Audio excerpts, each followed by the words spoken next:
Good morning. I'm so glad to be here today at Thanksgiving week. In walking in this morning, I read the 7 principles of the Unitarian Universalists, and it's exactly what the talk is today.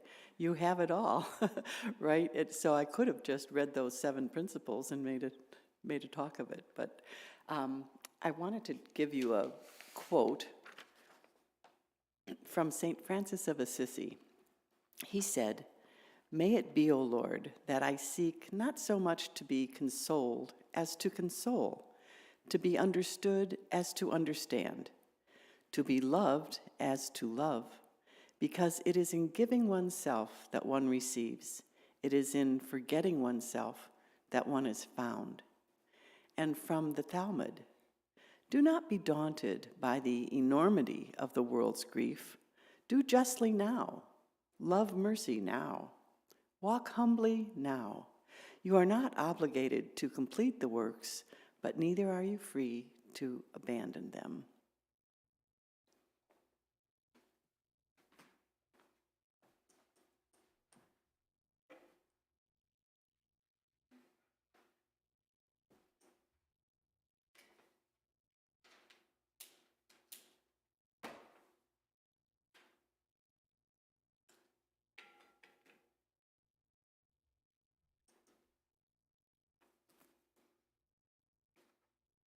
We bid you welcome. We do not ask what you believe or expect you to think in a certain way, but only that you try to live a kindly, helpful life with the dignity proper to a human being. Welcome all who believe that religion is wider than any sect and deeper than any set of opinions. Welcome all who might find in our friendship strength and encouragement for daily living. Good morning, and welcome to the Universalist Unitarian Church of Farmington. My name is Ellen Greenia, and I've been a member at UUCF for over 3 years now, and I've done a little bit of everything, and love this community and doing the things I do. This morning, we are fortunate to have a returning guest speaker, Peggi Tabor, with us. I will tell you a little more about her later in the service. I'd like to extend a special welcome to any visitors today. After the service, we invite you to stay for coffee hour downstairs in Adams Hall. When in the meeting house, we are observing COVID precautions and wearing masks, regardless of vaccination status. Religious education classes are being held in the RE classrooms during the service, and usher can direct you to those locations if needed. Joys and sorrows can be shared later in the service after the offering. You are welcome to come up to the microphone. We also have blue joys and sorrows cards in the pews that can be filled out and given to the ushers during the offering and read by me later in the service. If you would like to text your joys and sorrows, please see the phone number listed on page 2 of the order of service. Please include your name in the text. Please join me in stating our mission. We seek answers everywhere, include everyone, live with compassion. And I'm told we have a few announcements. Come on up.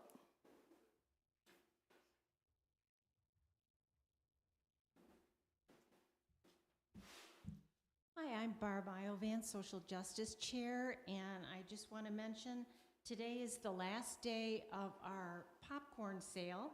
You can see me downstairs in Adams Hall to place your order with me, and hopefully we'll get it as soon as the other ones that were ordered online. It was super fast.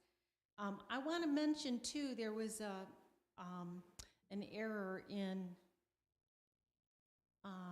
I think it was the e-blast, but this again, as I've announced every time, is not a social justice fundraiser. It's just for the church, just to keep us going strong. So thank you everyone for your order.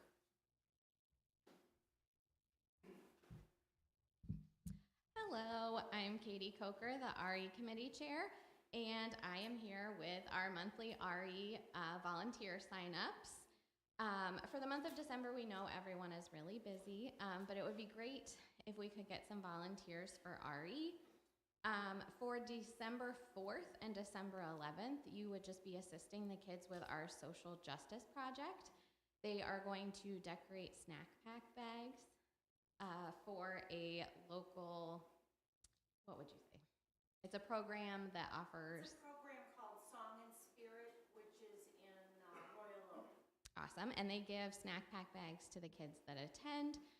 So our kids downstairs will be decorating those bags on December 4th, and then on December 11th, they'll all be putting food into the snack pack bags.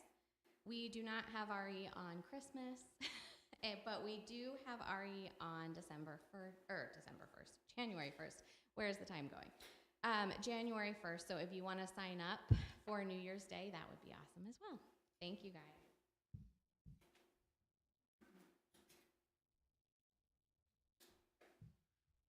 Good morning.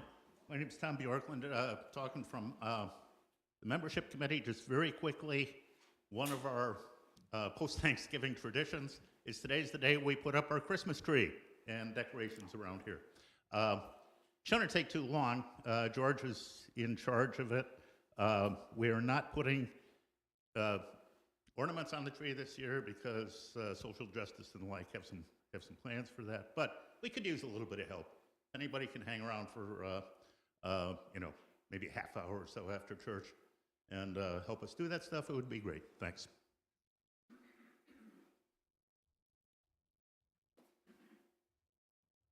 One last announcement. It's Daryl Smith's birthday, and we'd like to send him some birthday wishes since he's not able to be here in person. Please turn around and wave to the camera and say, "Happy birthday, Daryl." Happy birthday. Thank you. Please check the UUCF website or emails for other announcements about upcoming events. Please rise as you are willing and able for our first hymn, number 352, Find a Stillness. We will sing both verses.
Dr. Tabor is a certified integrative wellness and life coach.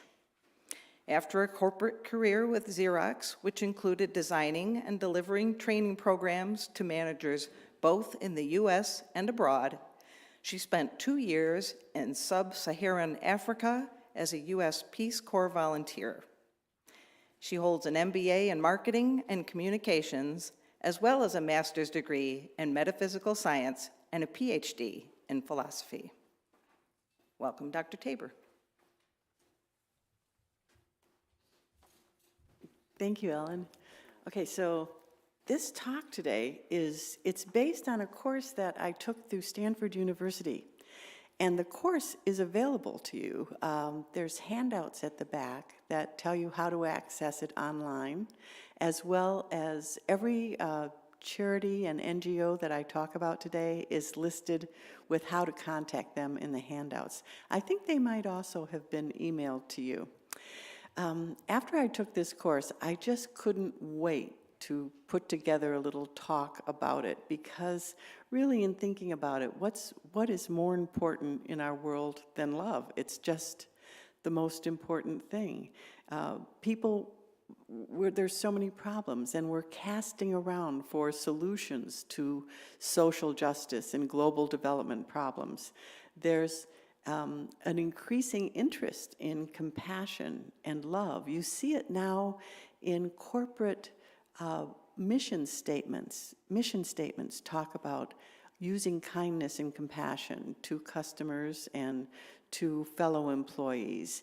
There's hugely expanding philanthropic sector, more good charitable organizations than there have ever been in the history of mankind. Love is really in the air these days, not just in the springtime.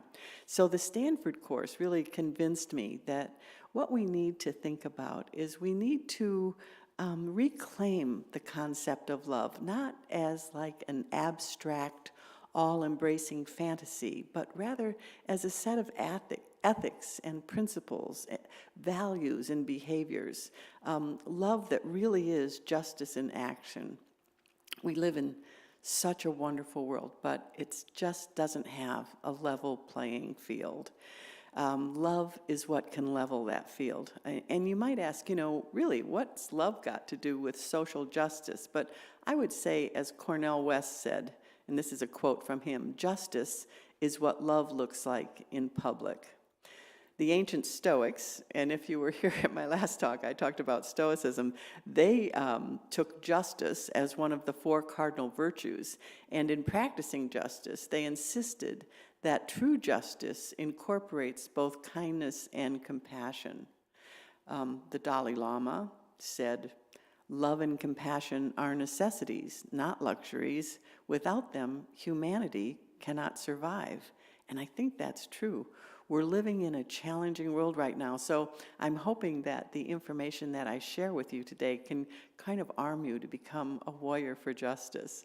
I know that you incorporate it into the principles of your religion, so you are the ones that can go out there and make a difference.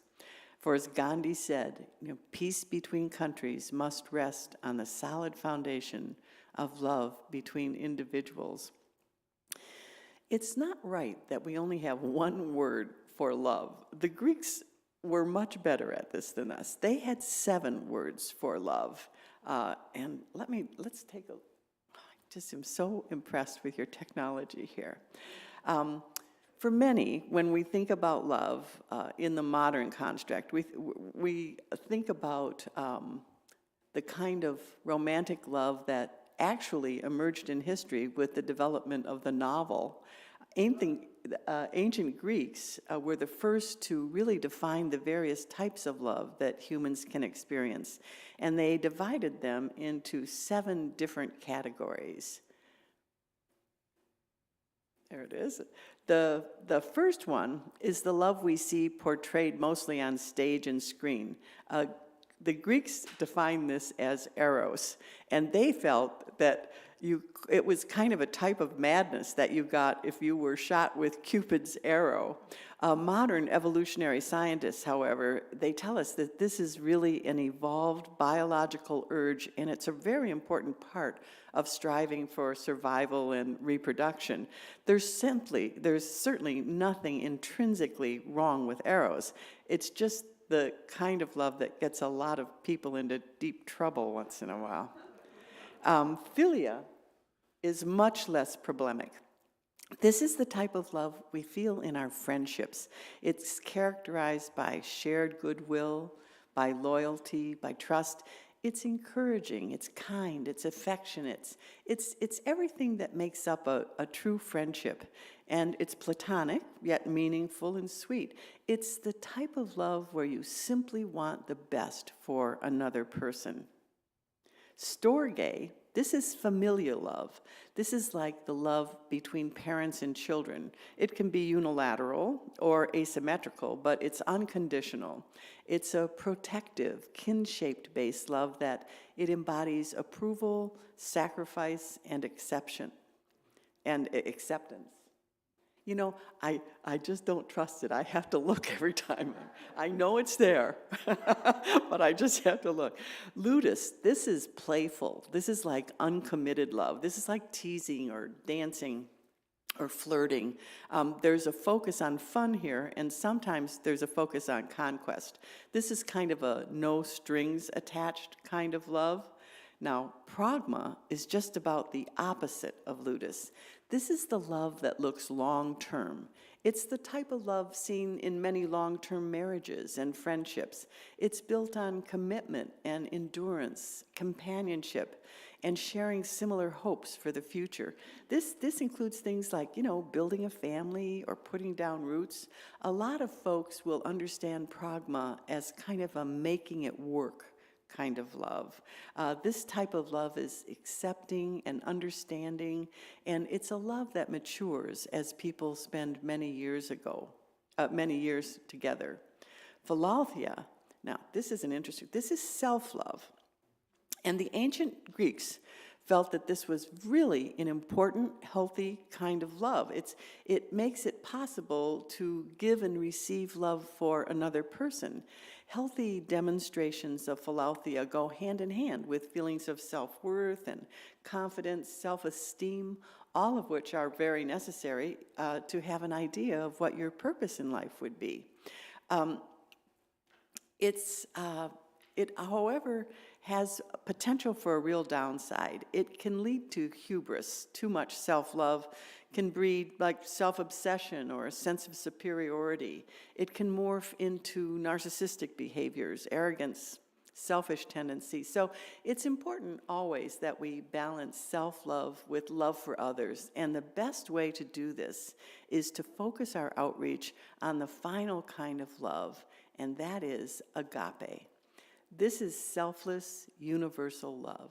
It's love for strangers, love of nature, love of God, love for those less fortunate. It's called charity by Christian thinkers. Some call it altruism. It's an unselfish concern for the welfare of others. It doesn't depend upon familiarity, as does storge.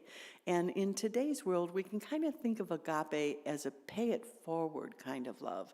It's a love that expects absolutely nothing in return, and in turn, expressing this kind of love really makes you feel good. Not only is agape associated with boosted mental and physical health, but many say it leaves you with sort of a euphoric feeling, kind of a helper's high. This is the type of love that's the strongest as a force for social justice. There's lots of definitions of it. I define it as meaning two different things. On the one hand, it's compassion, which would be the prevention of pain, and on the other hand, it's loving kindness, or the promotion of happiness in others. Whatever kind of love we're practicing, they all affect our brain. See, there it is. What happens in the brain when people feel compassion and loving kindness? Well, William Mobley, who is a highly respected neuroscientist at Stanford, he said, our brains are built for love. And they are. Do you want to get a bigger brain? Actually, practicing compassion and love is shown by neuroscientists now to increase the gray matter in our brain. We start building synaptical parts in the part of our brain that is the processing component of the brain. So there's definitely a volume of evidence out there that really having good social relationships, doing volunteerism, can actually increase the gray matter in your brain. You'll be smarter. Of all the seven kind of loves, every one has a neurological footprint. Eros, the passionate love, triggers a release of the neurotransmitter dopamine. This is the same thing you get when you eat something delicious, like a hot fudge sundae. Agape, philia, and pragma, they all trigger the neurotransmitter oxytocin. Oxytocin is sometimes referred to as the moral molecule. It's what gives us that feeling of closeness and connection. A mother nursing her child gets a very soothing wash of oxytocin. When you're having a conversation with a dear friend and you just know, you just feel you are absolutely on the same wavelength, it's because your body is producing quite a lot of oxytocin, which is what gives us that feeling. One question that is asked is, can our brains become more empathetic? Can we learn to love? And cognitive psychology, all kinds of behavior psychology are saying absolutely yes. And there's lots of now that we can hook up people's brains to fMRIs and then have them even think about being kind to someone or being unkind to someone, neuroscientists can see what happens in the brain. And in practicing things like volunteerism and just loving kindness, we actually build up the ability to notice it so that you're predisposed to feel loving, which is a good thing since it does make you feel good. The brain's neural circuitry is so malleable. It's rewired through something called neuroplasticity, and one's tendency for empathy and compassion is never fixed. We all need to practice putting ourselves in somebody else's shoes to reinforce the neural networks that allow us actually to love our neighbor as ourselves and to do unto others as they would do unto us. Many studies have really shown there's one particular meditation, and I've probably brought this up before, but it's called a loving kindness meditation. It's being used throughout cognitive therapy. It's being used in all kinds of very secular approaches to just being happier and more peaceful and more content with your life. And it's based on an ancient Hindu practice. So it really takes loving kindness thoughts out to different groups of people. The first is towards yourself, because if we don't love ourselves, it's hard for us to express love to others. The second, we take our loving thoughts out to someone who it's real easy to love. Then, like a group, maybe you would send it to everyone in this congregation. Third would be to someone you have real problems with, someone it's very hard to love. They also are just like us, struggling with all the things we are. It doesn't cost us a thing to send out loving kindness thoughts to them as well. And then you can send it out to the world. You can make up your own words for this, but here's some that I really like. So maybe try this, just if you feel comfortable. Just close your eyes and think of someone that it's very easy for you to love. It could be your pet. It could be someone who has passed. But just think and send them these thoughts. May you be safe and free from suffering. May you be as happy and as healthy as you can possibly be, and may your life be easy. Then you could take the same thought and send it to whomever you want, to a group, to someone you don't like. This can become a mental mantra. And neuroscientists and psychologists have found that practicing this loving kindness, and make up whatever words you like, but you can also Google it and get tons of information on it. There's many lovely ways of phrasing it on the internet. But if you send this out, it can become your mantra. And what happens because of the neuroplasticity of our brains is that you'll be walking down the street and you'll see someone that maybe looks a little bit sad or maybe is having a little problem. Automatically, may you be safe. May your troubles go away. May your day be better than it looks like it is right now. It's just, It's a wonderful, easy thing to do and absolutely really works. So, organized religions, of course, have always had love as a very important part. Oops, I forgot to talk about volunteerism. Of course, volunteerism is what really triggers all of this release of the neurotransmitters that will make you feel good. And, by the way, then you're doing something to actually alleviate some of the pain and suffering that's in the world around us. Nothing like volunteerism. And I know you all do, because I see you stepping up to the microphone and volunteering. So, love and religion. I have a very good friend who is a devout atheist, and he said, religions would be so great if only there were no people involved in them. And it's absolutely true. There's, no matter what the good idea is, there's going to be somebody that messes it up and gives it a bad name. So for this side, just if you have any feelings about any particular religion, let's set them aside and just look at what the intention of three of the major monotheistic religions are. All religions have love in them, and there's a book called the Science Bible, and it defines religion based on its etymological roots, which is re, which means again, and ligare, which means to connect. So think of religion as reconnecting with God, with our fellow mortals, with all living things, and all religions produce or include the idea of love. You know, there's like 4,200 established religions worldwide, and however, this slide is only going to talk about three: Judaism, Christianity, and Islam, the three big monotheistic religions. And I just realized that this morning I was looking at this, and I thought, oh, I used this as my opening remark. So here it is again. Do not be daunted. This is the Jewish religion. The Talmud says, don't be daunted by the enormity of the world's grief. Do justly now, love mercy now, walk humbly now. You're not obligated to complete the work, but neither are you free to abandon it. A Jewish friend of mine, I always thought that mitzvah was such a wonderful part of the Jewish religion, and I thought it meant doing good deeds, but the actual meaning of it also carries obligation and responsibility. It carries the obligation for those practicing Judaism to love your neighbor as yourself. And of course, in many ways, Christianity grew out of Judaism. And St. Paul in the Corinthians said, and now abideth faith, hope, love, these three. But the greatest of these is love.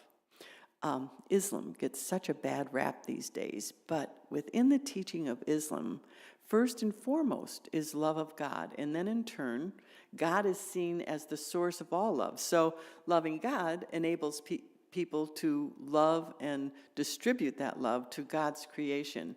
Islam also very intentionally directs love to animals. It's categorically prohibited to treat any animal poorly, and the Quran prohibits wastefulness.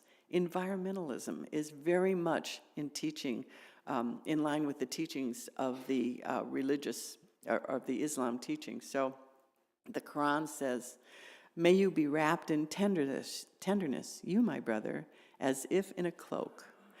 So, you know, our religious beliefs, whatever they are, can offer us deep encouragement to look for ways every day to use as a love use love as a force for social justice.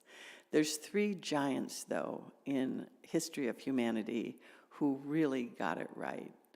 Nonviolence, of course, is an integral part of love, and Gandhi, who was a Hindu, was really the first in human history to extend the principles of love and nonviolence from individual to the social and political plane. He objected to violence because it perpetuates hatred, the opposite of love. Gandhi is known to equate love with nonviolence. It was an integral part of his Hindu beliefs, which the Hindus believe in the connectedness of everything. So his commitment to nonviolence naturally morphed into the positive side, which is care and compassion and love for all beings. Gandhi, in using nonviolence as a political strategy, emphasized that we cannot separate the ends from the means. What we do may be important, but the way we do it is more important. And I think as we look around, we see that this is not the way that justice is and behaviors of governments and individuals is being handled this way. It's, some people say the ends justifies the means. Gandhi would absolutely, and I'll bet you would all absolutely also disagree with that. The end is important, but how you get there, the path that we take, is even more important. And Nelson Mandela, I mean, this man, he spent 27 years in a terrible prison on Robben Island. Then he came out as the leader of the new South African government. Instead of retaliating against the years of cruelty for apartheid, Nelson Mandela organized this group called the South African Truth and Reconciliation Commission, the TRC. It was run by Reverend Bishop Tutu, and he named his government the Government of National Unity to kind of help with what happened under apartheid. The conflict during this period, it really resulted on violence from all sides. The task of the TRC was to bring together victims and perpetrators to relive Africa's brutal history. And by revealing the past, they hoped to bury it. The TRC hoped to pave a way to a peaceful future, and to some extent, to a great extent, it's really worked. I mean, South Africa is just an amazing country. It's now ruled by the black majority, and the white minority did not have to flee for their lives. This overturn of government, which was a huge overturn, was done without a civil war. First time in the history of humanity. This peaceful takeover really was an example of the power of one man to use love, understanding, and forgiveness as an effective way to bring about social justice to an entire nation. And of course, we have our own wonderful Martin Luther King. In his book, Stride Toward Freedom, Martin Luther King wrote, "Nonviolent resistance is a courageous confrontation of evil by the power of love." Both morally and practically committed to nonviolence, King believed that, and this is a quote, "the Christian doctrine of love operating through the Gandhian method of nonviolence is one of the most potent weapons available to oppressed people in their struggle for freedom." So these three giants, really, they live their lives showing us the way. But there are thousands, I mean maybe millions of individuals and groups that you may have or may not have heard of that have been using love to level the playing field all over the world. I love talking about these people. These are heroes among us right now.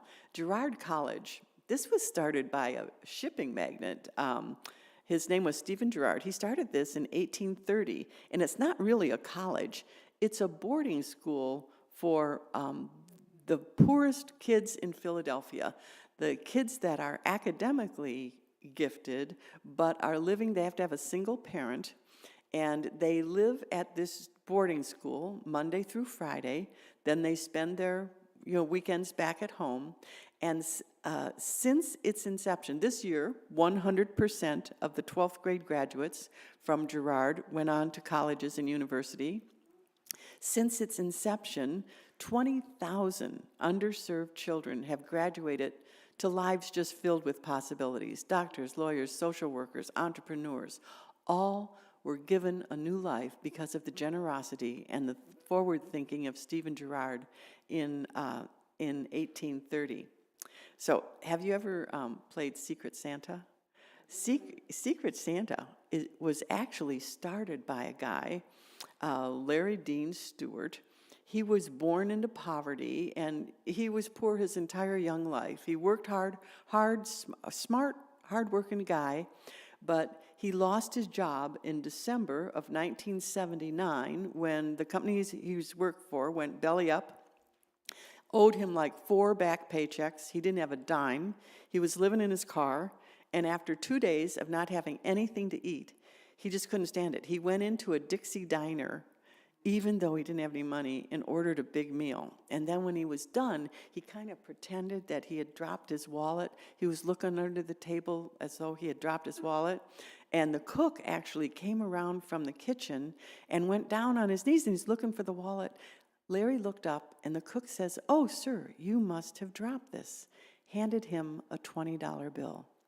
From that point on, Larry decided he would pay it forward for the rest of his life. And he did, in secret. He made friends with like social workers and policemen. And if somebody's electricity was turned off around the holidays, he'd pay the electric bill. He became pretty financially independent. And by, let's see, it was 2006, he had actually spent $1.4 million secretly, but people heard about this Secret Santa, so it wasn't a really big secret. Nobody just knew who he was. Then, in 2006, he was told he had terminal cancer, and at that point, he thought, you know, maybe if I go public, this will keep going. So he had his assistant set up a website. And boy, was it ever successful. People just queued into his website to find people in need, and they could be Secret Santas to them. Larry died in 2007, but the Society of Secret Santa really lives on. You can go to the website yourself and be a Secret Santa.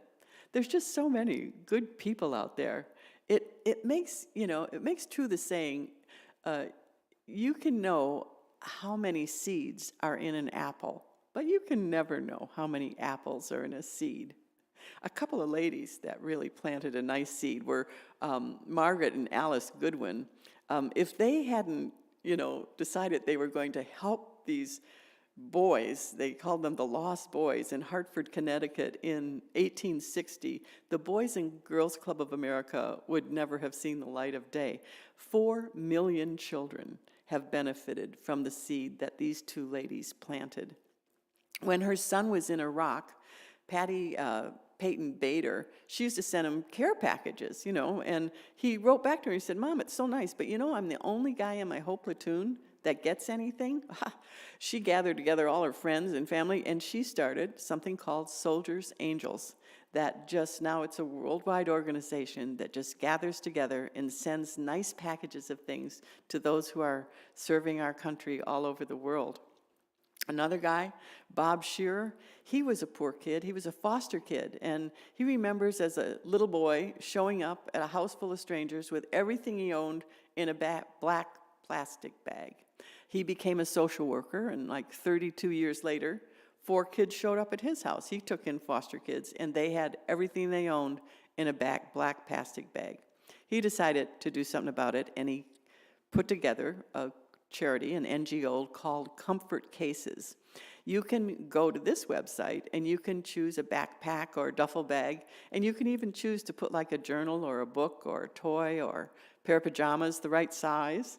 And now these children show up at their foster homes with a little more dignity. They've got their things that they own in something other than a plastic bag. Oh, am I ahead of?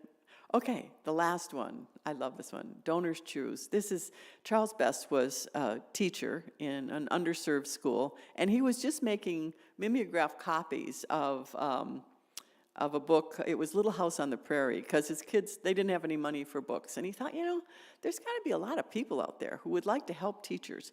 It is amazing how much of their own money our teachers spend getting their students what they need in the classroom. This allows you to choose a classroom, choose a project that they're working on, and just donate. Buy the books for them or send them on the field trip. It's just wonderful. This slide could go, how am I doing time-wise? It could go on and on and on. There's so many wonderful people out there that have really seen the need and have made significant contributions. But you don't have to reinvent the wheel.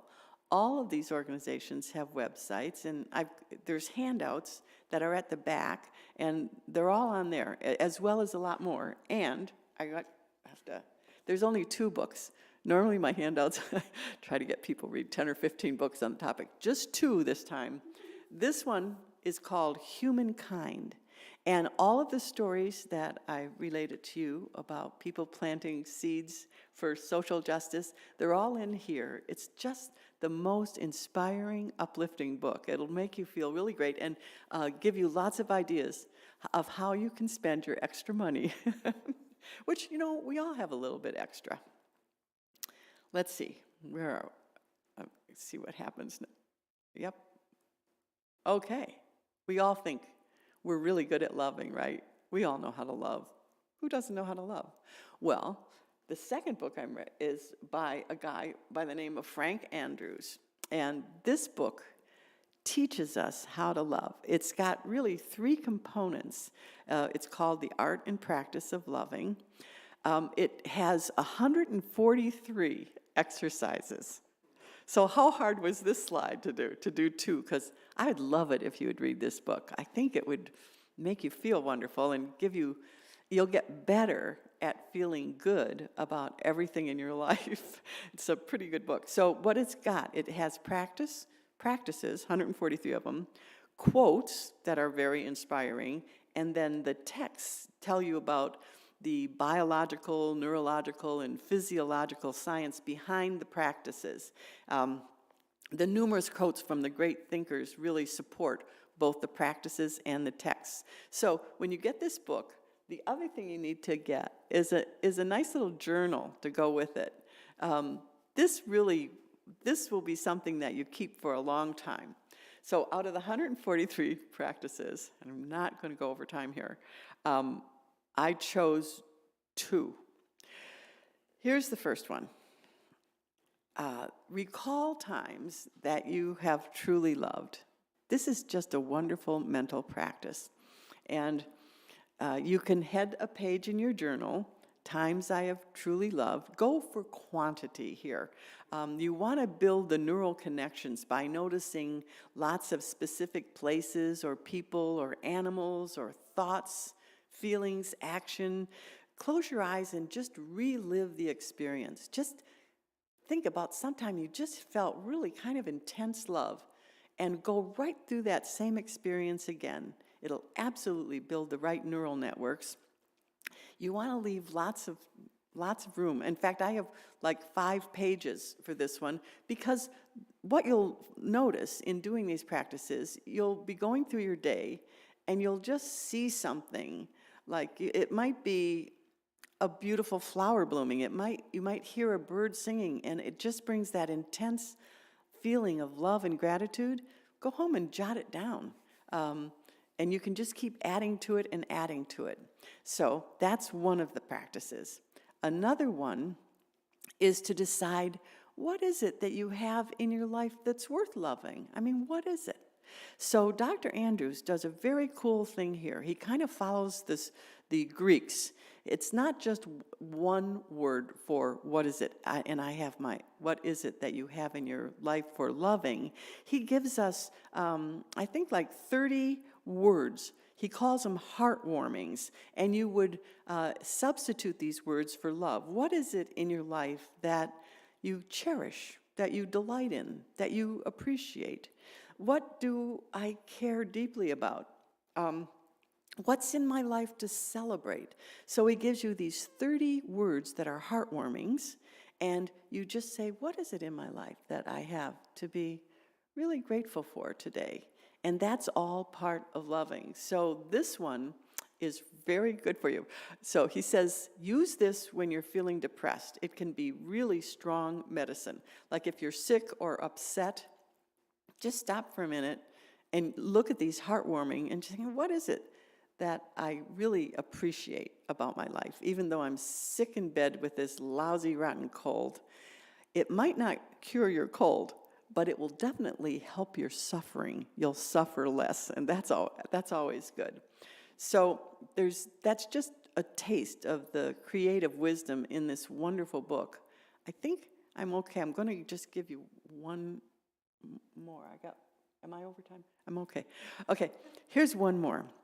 Epictetus, at the bottom, it says, men are not moved by things, but by the view which they take of them. You know, Shakespeare said, there is nothing that is either good or bad, but thinking makes it so, or something like that.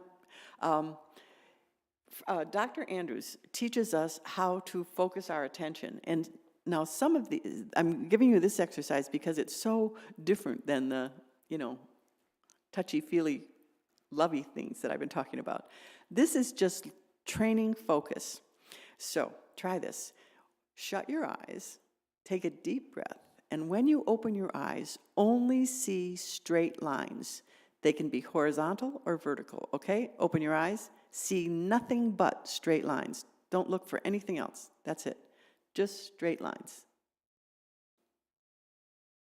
Okay, you've seen, now close your eyes. Forget the straight lines. The next time you open your eyes, you're only going to see the color red, okay? Open your eyes. Close your eyes. Okay, that is just a mindfulness technique. It teaches focus, and you can just do it anytime during the day. You know how they say don't meditate while you're driving? Well, you can do this while you're driving. Just look for green. Look for the green light. So that's just three little of the 143 practices that he gives in his book. I highly recommend it. I've already bought 9 copies. It's my designated Christmas. This in a jar of my strawberry rhubarb jam. That's what people are getting this year. That's it.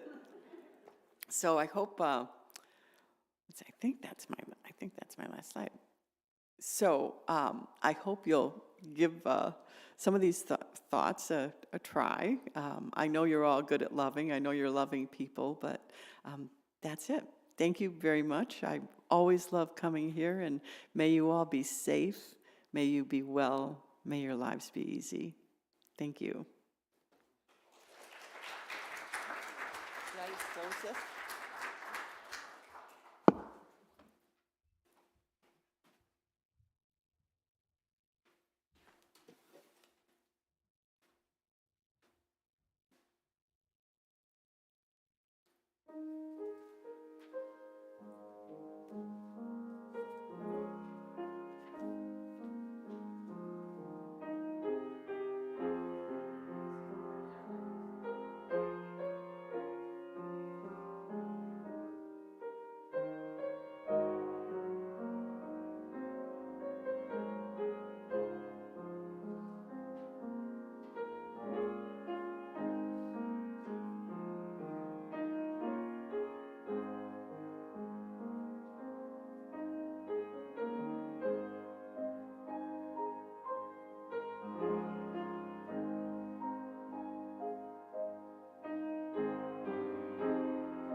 For the gifts which we have received and the gifts which we ourselves are, may we be truly grateful. May we be committed to using these gifts to make a difference in the world, to increase love and justice, to decrease hatred and oppression, to expand beloved community, to share and to keep sharing as long as ever we can.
If you are visiting us for the first time and you are comfortable doing so, please stand and tell us where you're from and how you heard about us. We would like to meet you. Lots of familiar faces today. A perfect heart is one that has known love and loss, joy and sorrow. The perfect heart is one that has been shared. As joys and sorrows of our community are shared, please direct your energy, prayers, and meditations as a gift of compassion and strength.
as you are willing and able, for our second hymn, number 360, Here We Have Gathered.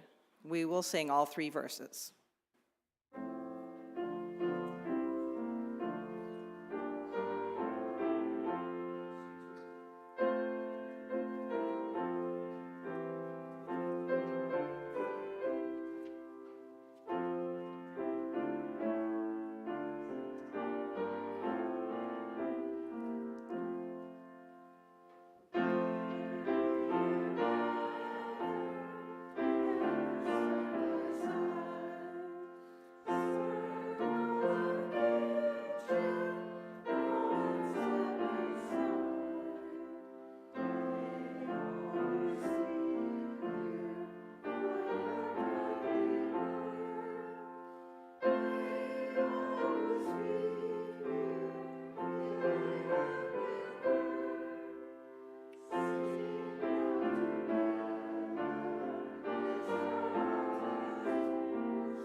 So, Leo Tolstoy once wrote a story about this guy. It was a king who realized that if he could just figure out the answer to 3 questions, it would he would be able to rule perfectly well. And he went all over his kingdom looking for someone who could answer the questions. The questions were, when is the best time to do each thing? Who are the most important people to work with? And what is the most important thing to do? He searched and searched. Finally, he found this old hermit living in a cave who gave him the answers he needed. And this is what they are. The best time to do each thing is now. The most important person is whomever you are with. And the most important thing we can do is we can love. And finally, Teilhard de Chardin said, the day will come when, after harnessing space, the winds, the tides, and gravitation, we shall harness for God the energies of love. And on that day, for the second time in the history of the world, we shall have discovered fire.